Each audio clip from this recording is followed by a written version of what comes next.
The unwanted bride was asked to feed an entire army. No one expected her incredible response.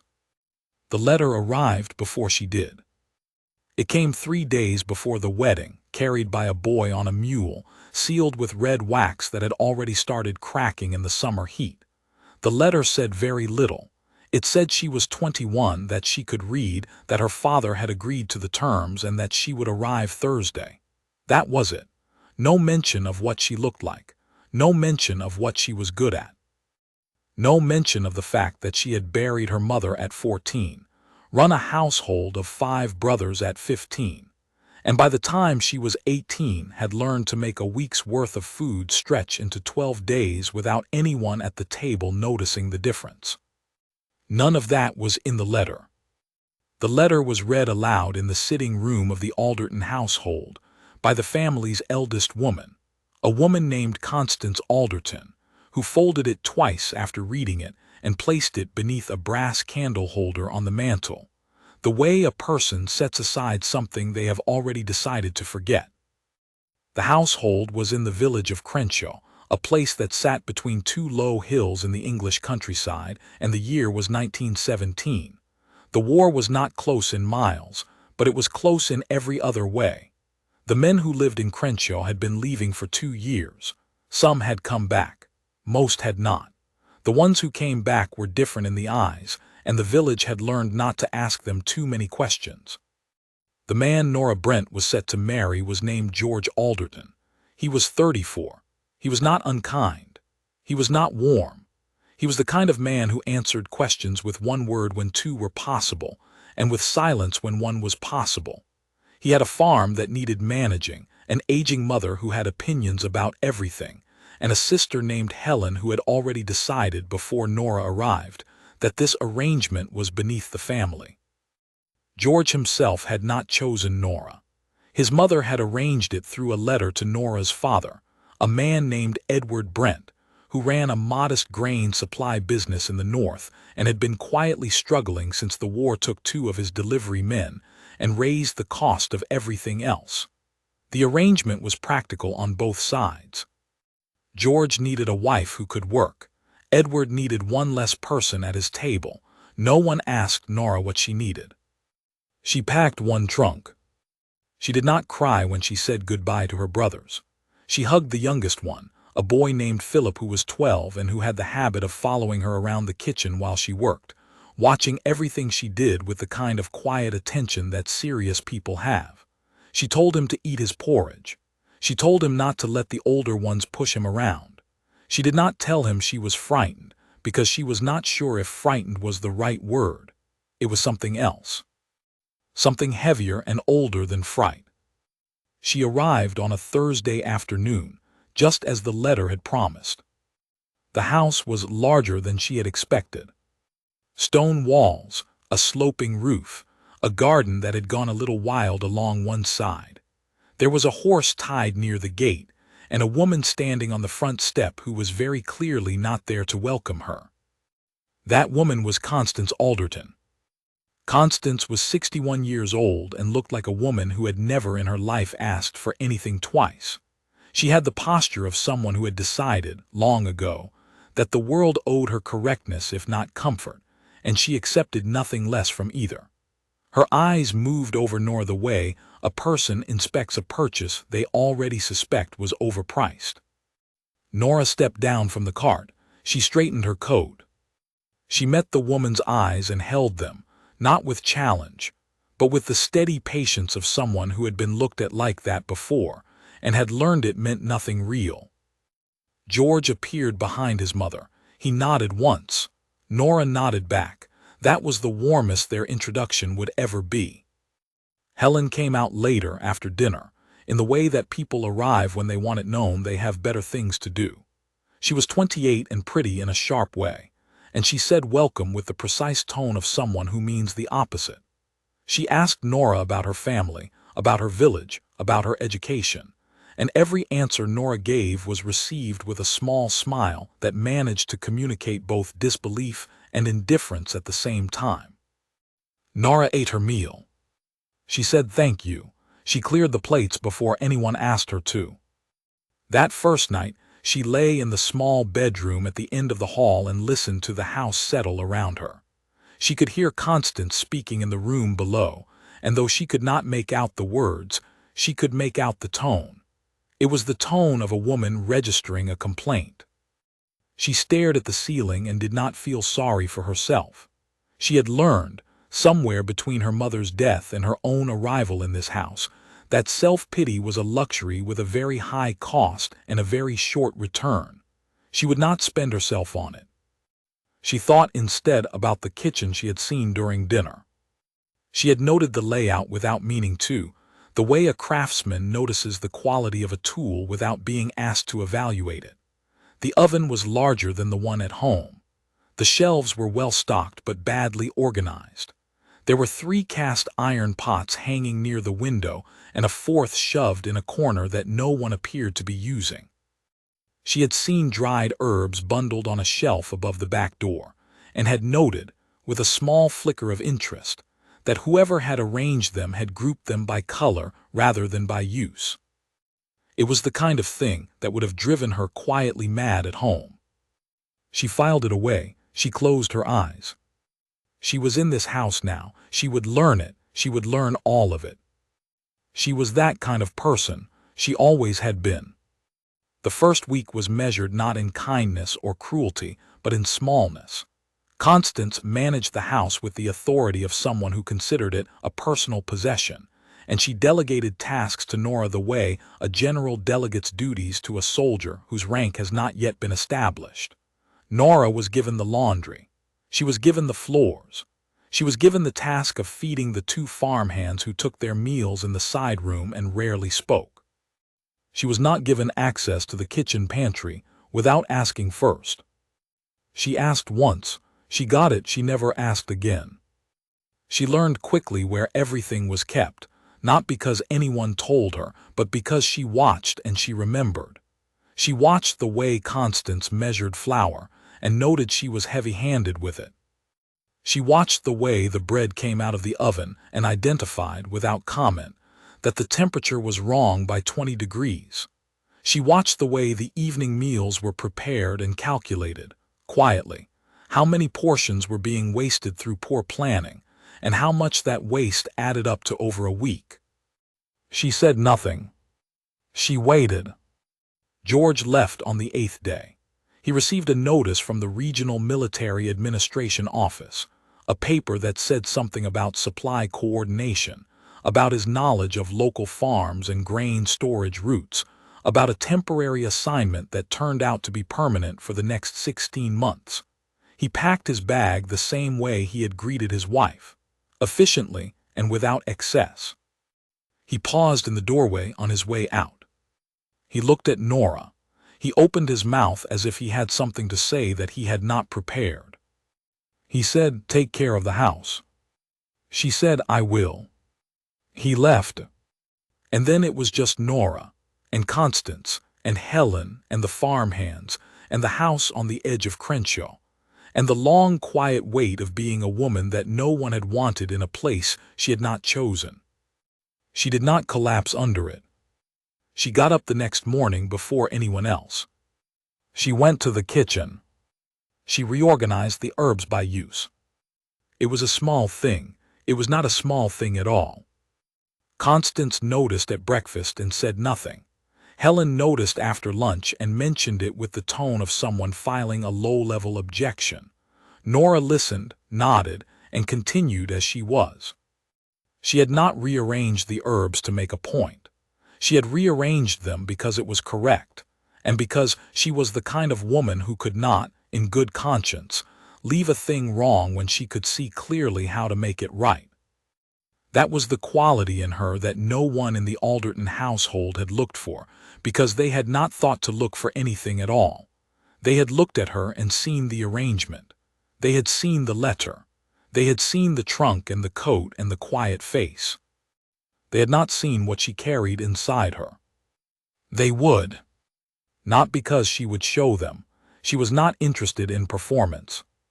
But because something was coming toward Crenshaw that would demand exactly what Nora Brent was, down to her last capability, and there would be no one else to answer when it knocked at the gate. She did not know that yet.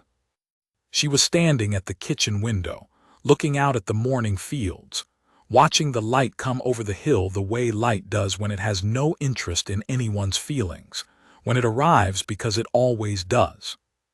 She tied her apron. She started the bread. The morning the order arrived, Constance Alderton was arguing about eggs. It was not a large argument. It was not even a real argument in the way that arguments require two people who are both willing to fight. It was Constance speaking at Nora across the kitchen table while Nora stood at the counter with a cloth in her hand, listening in the particular way she listened, which was completely and without reaction. The argument was about whether the eggs from the north end of the property were better than the eggs from the south end, and Constance held strong views on this, and Nora held no views on it at all, which seemed to frustrate Constance more than a disagreement would have. Helen was at the table drinking tea and watching this interaction with the mild interest of someone observing a game she had already decided was beneath her. The farmhands had finished breakfast and gone. The house smelled like fire smoke and damp wood and the tail end of morning. Then the vehicle came up the lane. It was a military transport, an old one, with a cracked side window and mud on every surface that could hold mud. It stopped at the gate. A man in uniform climbed out and knocked. Nara went to the door. The man was a supply officer named Lieutenant Carey, and he was 29 and looked 40, and he had the expression of a man who had been delivering bad news for so long that his face had simply adopted it as its permanent condition. He had papers in his hand. He asked for the man of the house. Nara told him George was away. He paused, he looked at the papers, he looked at Nora, he looked at the papers again. He said, "There is a regiment bivouacking on the East Road tonight. Supply convoy was rerouted. The district commander has requisitioned this property for feeding detail. 81 men, dinner and breakfast, starting at 6 this evening." The silence that followed was not quiet, it had weight. From behind Nora, Constance's voice arrived. "I beg your pardon." Lieutenant Carey repeated it. He was clearly a man who had learned to repeat things without emotion, as a professional courtesy to the people who could not absorb them the first time. 81 soldiers, dinner and breakfast, this house, tonight. He handed Nora the papers. She took them. She read them the way she read everything, completely and without visible reaction, all the way to the bottom where the district commander's seal sat like a small red door closing. It was not a request. Requisition orders never were. Carey said the army could provide some basic dry supply, flour, some dried meat, hard biscuits. He said it the way people say things when they know what they are offering is not enough. Nora said, "How much flour?" He told her. She did the arithmetic in her head. It took approximately 4 seconds. She said, "I will need access to the 2 neighbors' kitchen gardens. I will need both farmhands and 1 additional person, and I will need the Army's transport vehicle for 2 hours this afternoon." Carey blinked. Behind Nora, Helen made a sound that was not quite a word, but communicated the general sentiment of a woman watching someone behave in a way she considers inappropriate. Constance said, "Nora." Nora turned to look at her, not with defiance, not with heat, just with the steady, clear expression of someone who has run the numbers and is standing at the only correct answer. She said calmly and simply, "Someone has to do this. I can do it." Then she turned back to Carey and said, "Can you leave the vehicle?" He left the vehicle. What happened in the 4 hours that followed was not glamorous. It was not the kind of thing that makes a good painting. It was labor, pure and sustained, the kind of work that does not pause to announce itself. It was a woman in an apron moving through a kitchen and a courtyard, and 2 neighboring garden plots with the focused efficiency of someone who had been training for exactly this without ever having been told that was what she was doing. Nora had spent her entire adult life feeding people with not enough. She had stretched meat stocks for 7 people across 2 weeks. She had made bread with half the usual flour by adjusting the water and the timing and the heat in ways no one had taught her, because she had worked it out herself through repetition and failure, and paying close attention. She knew that dried rosemary bloomed better in oil than in water, and that adding it too late in a stew was a waste of its real flavor. She knew that hard biscuits, crushed and mixed into a broth base, thickened it better than a straight flour roux and wasted nothing. She knew that hungry people, people truly hungry after hard days, were not looking for presentation. They were looking for warmth and salt and enough. She could do warm and salt and enough. She could do it for 81 men with what she had, and what she intended to collect. She sent the younger farmhand, a boy named Owen, to the neighboring farm with a handwritten note for the farmer's wife. A woman named Dorothy Calder, who had known Nora only slightly, but had, in the months since Nora's arrival, formed the quiet opinion that the new Alderton wife was a person worth respecting. Dorothy sent Owen back with a basket of root vegetables, a bundle of dried thyme, and her teenage daughter Vera, who arrived with her sleeves already rolled up. She sent Owen again, this time to the small cooperative store at the edge of the village, with a list and the Army's requisition stamp, which Carrie had left with her along with the vehicle, apparently having concluded somewhere in the previous 30 minutes that this woman was going to do what she said she was going to do. Helen watched all of this from the kitchen doorway for approximately 12 minutes before something shifted in her expression that was not quite the removal of contempt, but was the beginning of its interruption. She did not offer to help, but she stopped obstructing, which in its own way was a contribution. Constance did not come to the kitchen at all. This was its own kind of answer. The village cooperative store, when Nora arrived with Owen and the vehicle, produced a man named Arthur Graves, who managed the store and who was approximately 65 years old and deeply suspicious of anyone who appeared to know what they wanted before he had a chance to ask them. Nora handed him the list. He read it. He looked at the requisition stamp. He looked at Nora. He said, "That is a large amount of onion." Nora said, "Yes." He said, "What for?" She told him, briefly.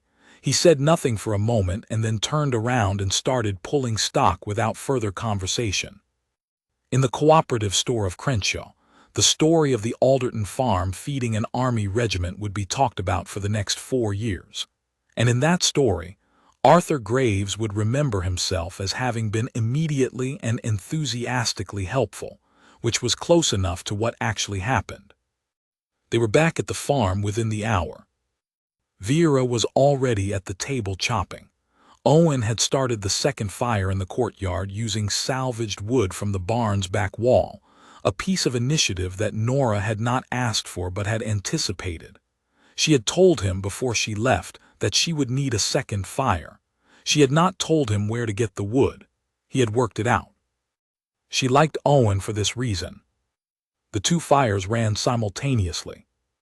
The oven inside the house ran through the afternoon without stopping. Nora was in 3 places, not sequentially but effectively all at once, in the way that certain people can distribute their attention across a crisis without any single part of it receiving less than it needs. She made a lamb broth that stretched through 120 portions by using every bone and every piece of gristle, and every root vegetable in a long, slow draw that pulled flavor out of things most cooks would have discarded. She made bread in 6 rounds, adjusting the water each time for the heat of the afternoon, because the afternoon was warm and warmth changed everything about how dough behaved, and she had known this since she was 16. She crushed the hard biscuits Carrie had delivered and used them in the broth base as a thickener, exactly as she had planned. She made something with the dried meat that was not quite a stew and not quite a ragout, but was hot and deeply savory and would, she calculated, make a man who had been walking for 12 hours feel, for a few minutes, like the world was habitable. She also made a simple pudding with the remaining flour and the last of the sugar, not because she had to, not because the order required it, but because she knew that sweetness at the end of a meal did something to a person's spirit that savory food did not. She had seen it. She knew it. She added it to the plan without ceremony, the way she added everything to plans because it was right to include it. At 5:47 in the evening, the first of the regiment came through the gate. They came in groups, in their worn uniforms, with the particular walk of men who have been moving for a long time, and are not thinking about anything except stopping. They were led by a sergeant named Henry Poole, who had a scar across his left eyebrow, and eyes that had seen things he would not describe in company. He looked at the setup in the courtyard. He looked at the two fires. He looked at the woman in the apron standing near the larger pot with a ladle in her hand, and the expression of someone who has already made every decision and is simply executing them now. He said, "Is there enough?" Nora looked at him. She said, "Yes." He looked at her for one more moment as if verifying that this was not optimism speaking, that this was not the polite lie of someone who would discover the shortage at the 80th man. He must have found what he was looking for, because he turned to the men behind him and said, "Single file." They came through single file. They ate. The food held. Not barely, not with careful rationing applied at the last moment. It held because Nora had planned it to hold, because she had accounted for hunger and for second portions, and for the 3 men who came through twice with the expressions of people gambling on whether anyone would stop them. She did not stop them. She had counted on them. By 8 in the evening, 81 men had eaten. The fires were still running.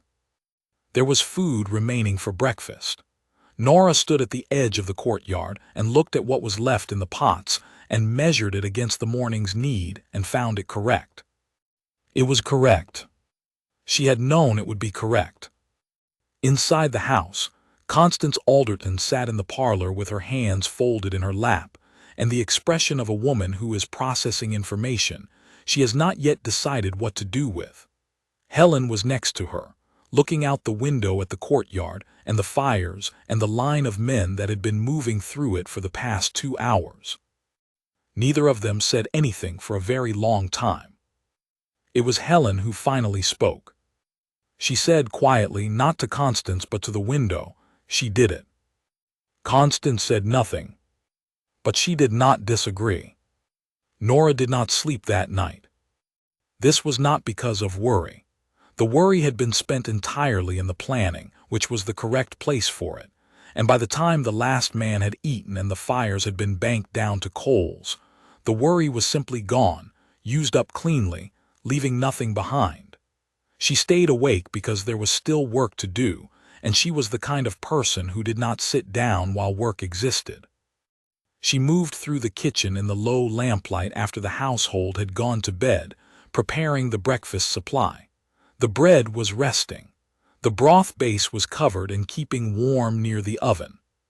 She had calculated, before sitting down for the first time since morning, that the remaining portions were sufficient if she added the oat supply from the barn's dry storage, which she had identified 3 weeks after arriving at the farm, and which no one else seemed to have thought about since the previous winter. She had thought about it twice already, without having a reason to use it yet. Now she had a reason. She sat for 20 minutes at the kitchen table in the quiet of the house, with a cup of tea she had made herself. The house was still. Outside, the regiment was camped on the east field, and she could hear, faintly, the sound of men talking in low voices and the occasional clink of a metal cup. She thought about Philip, about her youngest brother back home in the north, who would be 13 now, who had the same habit she had of watching kitchens instead of the people in them, of understanding a space by its tools rather than its inhabitants. She wondered if he was eating well. She hoped the neighbors were still bringing around what she used to trade for through the spring months. She finished her tea, she washed the cup, she went back to work. Vera arrived at 4:30 in the morning. Nora had not asked her to come back. She had simply come, in the way that useful people sometimes know where they need to be before anyone has to tell them. She walked into the kitchen without knocking, because knocking at 4:30 in the morning on a farmhouse where everyone was sleeping seemed, to Vera, like a complication no one needed. She said, "What first?" Nora said, "The oats." They worked side by side in the lamplight without a great deal of conversation, because the work was clear and the people doing it were clear about the work, and in those conditions talk becomes its own kind of obstacle. Owen arrived at 5. He was followed by the older farmhand, a quiet man named Roger who had been on the Alderton property for 11 years and had, in Nora's observation of him, developed the habit of showing up where the work was without needing to be directed. He had been watching Nora since she arrived at the farm, and had formed his own private conclusions about her that he had not shared with anyone. He looked at the setup, he looked at the state of the kitchen, he looked at Nora. He said, "What needs doing?" She told him he did it. By 6 in the morning, the fires were running again. By 6:45, the first men were moving through the courtyard. Sergeant Poole came through the line early. He took his food and moved to stand near the wall rather than joining the others at the tables that had been set up along the east side of the yard. He ate in the methodical way of a man who has learned to eat without thinking about eating, as a mechanical process the body requires. Then he stood with the empty bowl and looked at the woman moving between the fires and the serving table, and he thought about the previous evening, and he thought about this morning, and he thought about the specific quality of the meal, which was not the quality of abundance but the quality of precision, the quality of someone who had known exactly what they were doing and had done it without noise or display. He waited until the line thinned. He walked to the serving table. He said, "You planned this yesterday, before we arrived." Nora said, "When I had the numbers, yes." He said, "You knew we would come back for seconds." She said, "Some of you, yes." He was quiet for a moment, then he said, "Who taught you this?" She looked at him. It was a sincere question, she could tell. She said, "No one, I worked it out." He looked at her for a moment with the expression of a man encountering information that requires him to quietly reorganize something he had previously assumed. Then he asked her to walk him through it. She did, standing at the edge of the serving table, with the breakfast rush still moving in the background and Vera handing out bowls and Owen managing the fire. Nora explained the portion calculation. She explained the broth extension method using bone and vegetable waste. She explained the biscuit thickener. She explained the timing of the bread rounds and why she had adjusted the water ratio through the afternoon. She explained the oat addition for the morning meal and why it increased caloric volume without proportionally increasing cost or preparation time. She explained it the way she understood it, which was completely and without decoration, in simple, direct language that left nothing out and added nothing extra. Sergeant Poole listened. He had a small field notebook in his breast pocket. He took it out. He asked her to pause twice while he wrote. She waited both times and then continued from where she had stopped exactly, without being asked to repeat anything. When she finished, he looked at what he had written. He looked at her. He said, "You should be feeding the whole country." She said nothing to that. She handed him a second piece of bread, because he had not taken one from the line, and she had noticed. He took it. He ate it. He did not say thank you in words, but he nodded, and the nod had the quality of something more than courtesy. An hour later, the regiment prepared to move out. Lieutenant Carey appeared at the kitchen door to formally close the requisition order. He had the papers. He needed a signature. He stepped into the kitchen and stopped. He looked at the state of it. He had seen requisitioned kitchens before. He had seen what they looked like when amateurs had run them through a crisis. He knew what a kitchen looked like after it had been overwhelmed. This kitchen was clean, the pots were washed, the fires were out. The remaining food stores were organized on the counter in a way that someone could use without effort. and there was a note in clear handwriting next to them that explained what was what and how much of it remained. He read the note. He looked up. He said, "This is for us." Nora said, "For your records, so the next stop knows what to expect." He looked at the note again. He looked at the kitchen. He said, with the tone of a man who does not give compliments often and is therefore considered reliable when he does, "This was very well done." Nora said, "Thank you." He paused. He said, "I am going to submit a note on this to the supply command. Your name and what you managed here, I think it should be on record." She said, "That is not necessary." He said, "It is not for you. It is for the record. The supply chain is a disaster. People who can do what you just did are exactly what is needed, and they are not being found." She said nothing. She looked at him with the steady, clear expression she had. He submitted the note. It was not a long document. It described the situation, the resource constraints, the number of men fed, and the quality and competence of the provisioning. It named Nora Alderton. It used the phrase exceptional logistical competence under zero-resource conditions. It was filed with the district supply command and stamped and placed in a register that sat in an office in a building in the nearest city, and for several weeks it did nothing except exist. But it existed. And things that exist have a way of being found. Constance heard about the note from Helen, who heard it from Dorothy Calder, who had heard it from Lieutenant Carey himself when he passed through the cooperative store on his way out of Crenshaw. Dorothy had told Arthur Graves. Arthur Graves had told 3 people before noon. By evening, the village of Crenshaw knew that the Alderton farm had fed an army regiment overnight, and that it had been done by the young woman who had arrived as a bride the previous year, and that the army had seen fit to write it down. Constance sat with this information in the parlor. She sat with it for a long time.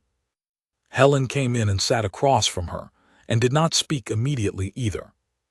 Outside, the evening was settling over the fields, and the courtyard was quiet, and the smell of the fires had mostly cleared. Helen said eventually she did not ask for help. Constance said no.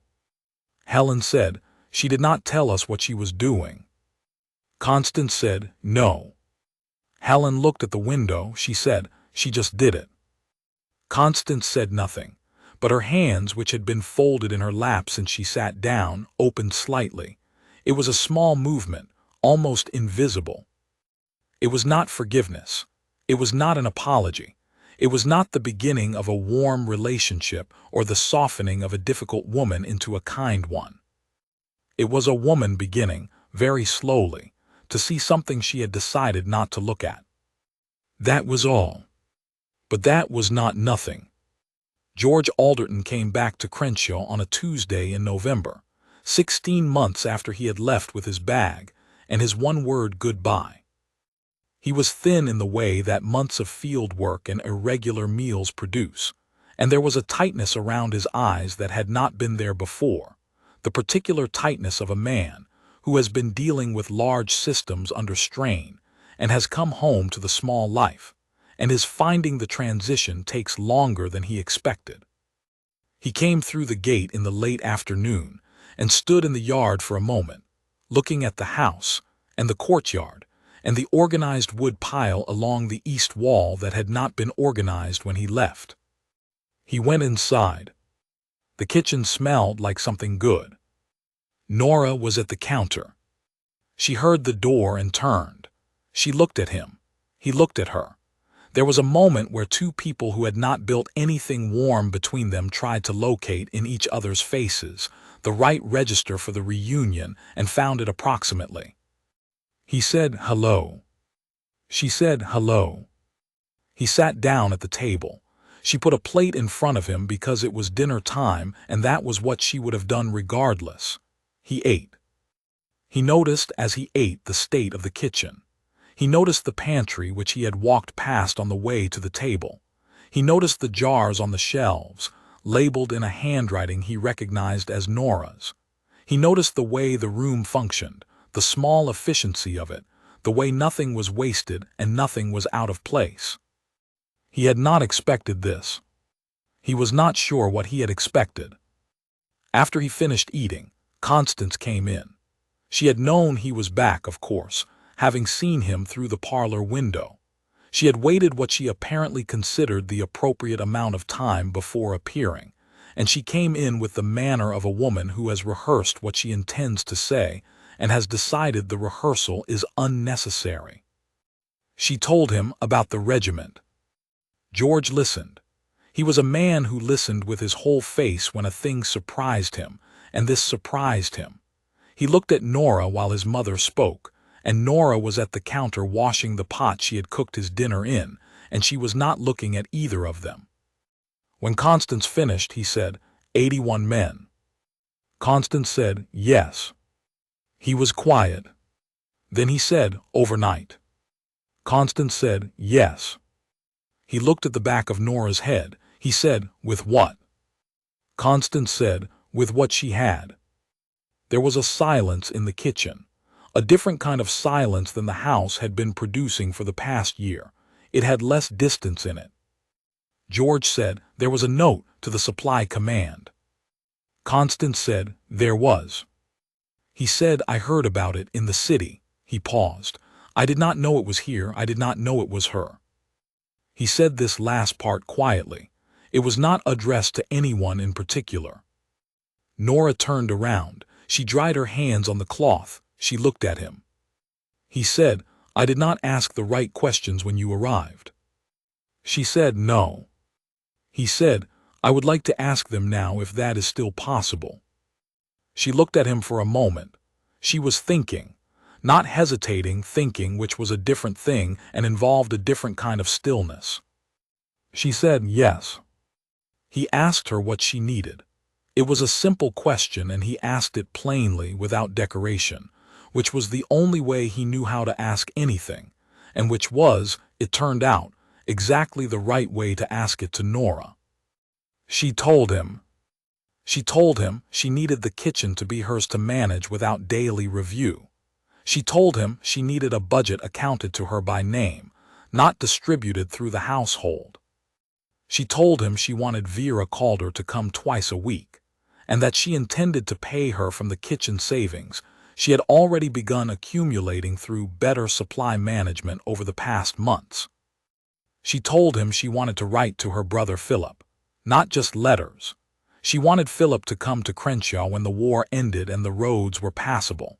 She said Philip was the kind of person who learned kitchens, and she intended, if anyone was interested in listening, to eventually teach what she knew. She said this last part not as a request, but as a statement of what was happening, as information he needed to have so that there would be no confusion later. George listened. He did not interrupt. When she finished, he said, is that all? She thought for a moment. She said, a second oven. He said, I will see about the oven. She said, thank you. He said, no. She looked at him. He said, thank you. He meant it for the regiment. He meant it for the 16 months she had managed his house and his mother and his farm without being asked to do any of it with grace, and doing it with grace anyway. He meant it for the note in the supply command's files with her name on it, which had reached him before he reached home, which had traveled the way competence travels when a system is desperate enough to notice it. He was not an expressive man. He did not know how to be one, but he meant it completely. Nora looked at him. She did not say you're welcome because that was not the kind of thing she said. She said, the oven first. We will need it before winter. He almost smiled. It was close enough. Helen Alderton did not change overnight. People like Helen do not change overnight, not because they are incapable of change, but because they have spent so many years constructing a particular version of themselves that the reconstruction requires more time than a single episode can provide, even an impressive one. She had built herself around the idea that she knew quality when she saw it, and that quality, in her estimation, had always arrived in predictable forms. A good family name, a particular manner, a certain kind of history that announced itself before you had to ask. Nora had arrived without announcing anything. This had been the problem from the beginning, and the problem did not simply dissolve because a regiment had been fed in the courtyard. But it did begin to crack. Helen had been present for all of it. She had watched from the doorway and from the window, and from her position at the kitchen table during the days that followed, when the village began to talk, and when the army's note became, in the telling and retelling of Crenshaw's inhabitants, something increasingly extraordinary. She had watched Nora receive this attention the same way Nora received everything, which was quietly and without performance, and without seeming to require it to change anything about how she thought of herself. This, more than anything, was what reached Helen. She had expected Nora to become something different afterward, louder, more established in her manner. People who did impressive things generally wanted it known, in Helen's experience, and generally used the knowing of it to shift the balance of things around them. She had been preparing herself for this, had been quietly rehearsing her responses to it. Nora did not do that. She got up the morning after the regiment left and made breakfast. She reorganized the oat storage. She wrote a list of what needed replacing in the pantry and handed it to Owen with instructions for the cooperative store. She was exactly the same. And Helen, watching this, found that she did not have a prepared response for it. She had not rehearsed for a woman who did not need the victory to change her. She had no available posture for someone who had won something, and then immediately returned to the work that came next. It was 2 weeks after the regiment that Helen came to the kitchen in the morning, and without saying anything that functioned as an explanation or a prelude, picked up a cloth and started helping with the breakfast. Nora looked at her. Helen did not look back. She was focused on the task in front of her with the slightly overdone concentration of a person pretending to be natural. Nora said nothing. She moved to the other side of the counter and continued. They worked side by side for 20 minutes. It was not comfortable. It was not warm, but it was real, and real is where everything begins. Helen said eventually, without stopping what she was doing, "I should have helped that night." Nora said, "You did not block the gate." Helen said, "That is not the same thing." Nora said, "No, but it is something." Helen looked at her then. She looked at her with the expression of someone who has decided to see a thing they have been carefully not looking at. She said, "How did you know it would work?"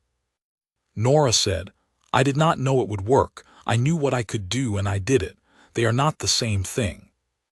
Helen looked at this answer for a moment the way you look at something you have just been handed and are not sure whether to carry.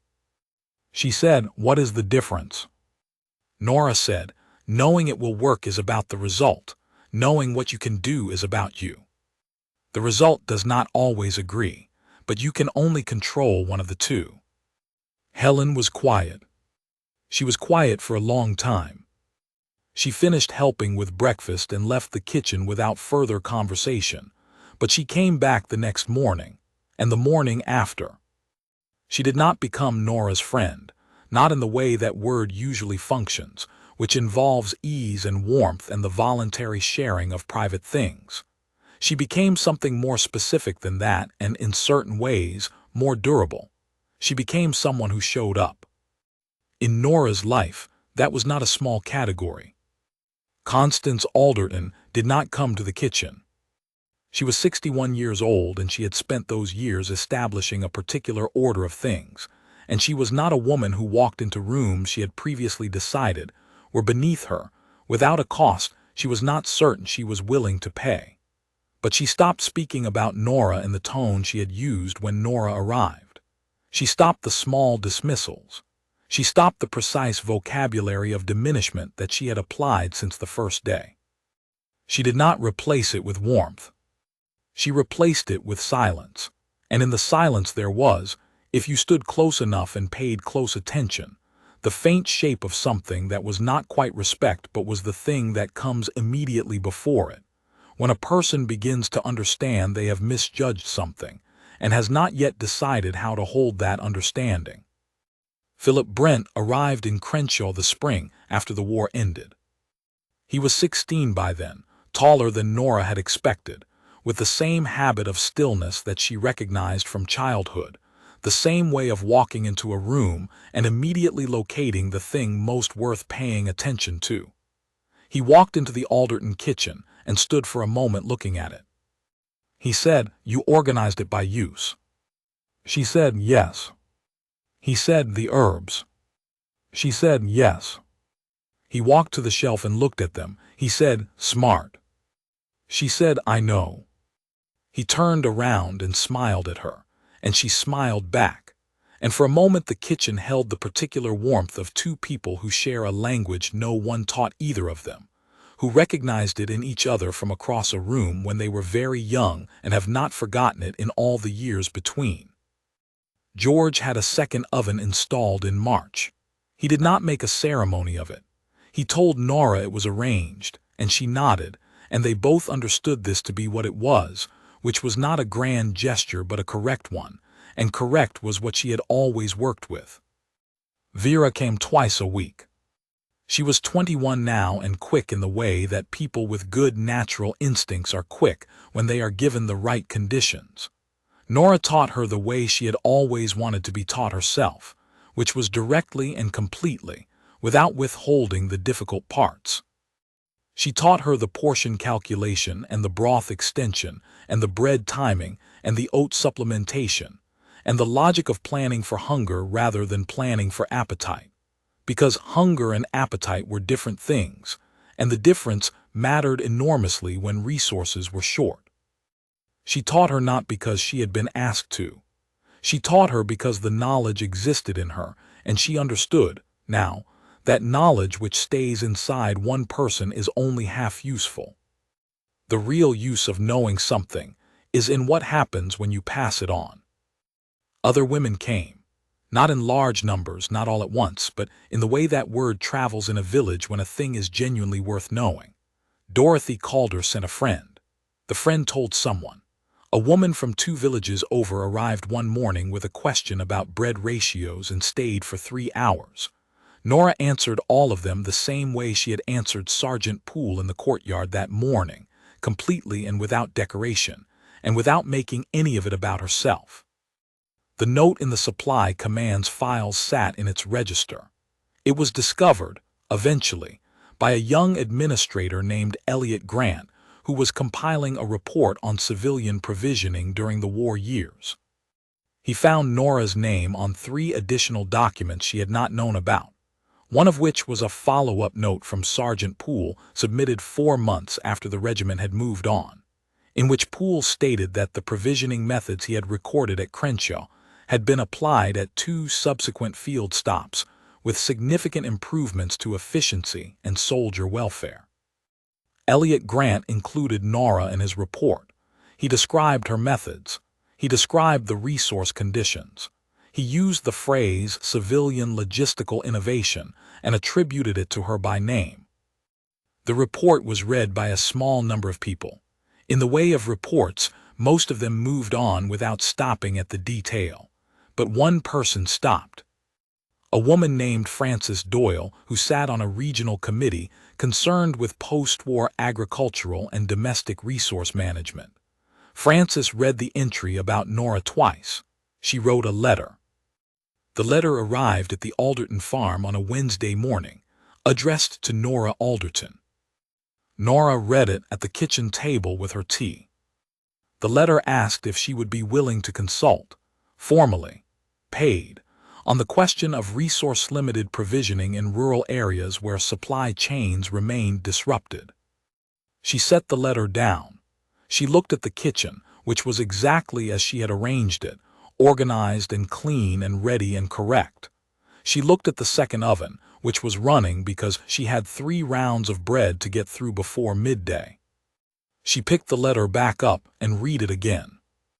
She thought about Philip, who was asleep in the room above, who would be down in an hour and would walk into the kitchen and find his place at the counter as naturally as if he had always been there. She thought about Vera, who was coming at noon. She thought about the women who had been coming with their questions, who were going to keep coming, because the knowledge was useful, and knowledge that is useful finds its way to the people who need it. She got a piece of paper. She wrote back. She said yes. She said yes the way she did everything, plainly and without excess, and without needing anyone to notice the size of the moment, because she did not measure moments by their visibility. She measured them by what they made possible. She sealed the letter. She put it on the table near the door where Owen would take it when he went to the store. She went back to the bread. It was the third round of the morning, and the heat of the oven was exactly right, and she knew it by feel, the way she knew most important things, not from being told but from standing close enough, long enough to understand. Outside the window, Crenshaw was waking up. A dog was moving along the lane. Smoke was rising from the Calder farmhouse chimney.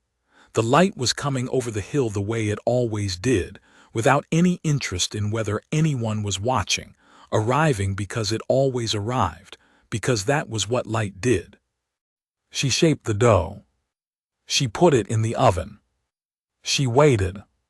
She knew exactly how long it would take. She had always known.